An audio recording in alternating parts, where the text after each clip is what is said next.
ঘরেই যদি আমরা মজাদার খাবার তৈরি করে খাইতে পারি, তাহলে আমরা সব কিছু পারি, তাহলে আমরা কেন খাই না? ওই তো আলসামি।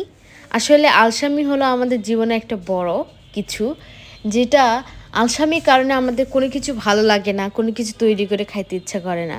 কিন্তু হাতে কোনো 30 মিনিট যদি বের করে যদি আমি তৈরি করে মজাদার একটা খাবার তৈরি করতে পারি, তাহলে কেন করব না? কয়দিন থেকে আমার মানে খুবই ইচ্ছে করতেছে, মানে খুবই, আমি কিন্তু সিঙ্গারা খুবই পছন্দ করি।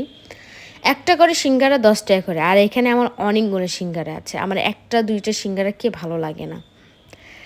আর এখনকার সিঙ্গারাগুলো 10 টাকার সিঙ্গারাগুলো ছোট ছোট করছে। তারপর আমি ভাবলাম যে না, আজকে বাসায় তৈরি করব। আমার অনেক রকমের সবজি আছে, আর দোকানে শুধু আলু দিয়ে মানে ভিতরে ভরে রাখে, একটু মজা লাগে না। তারপর আমি ভাবলাম যে বাসায় তৈরি করে খাই, কেননা বাসায় যদি মজাদার তৈরি করে খাইতে পারি, তাহলে কেন খাবো না?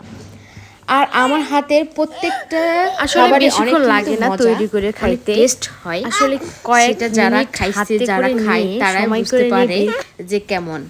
তারপর এটা আমি সন্ধ্যার নাস্তা হিসাবে তৈরি করলাম। আমার জামাইয়ের মুখ থেকে তো শুনতে পারছেনই যে কেমন হয়েছে। আসলে আমার মেয়েও অনেক পছন্দ করে, এজন্য আমি মাঝে মাঝে ঘরেই সব কিছু তৈরি করে খাই। মাঝে মাঝে যখন খুবই আলসামি হয়, তখন আমি বাহিরে গিয়ে কিনে নিয়ে এসে খাই, কেন তখন ইচ্ছে করে না। তারপরেই তো আমাদের টমেটো সস, হট টমেটো সসটা দিয়ে আমি 1 কামড় দেওয়ার মাছি, এত পরিমাণে গরম ছিল বলে বোঝাতে পারবো না। আজকে এই পর্যন্তই। আল্লাহ হাফেজ। অবশ্যই লাইক কমেন্ট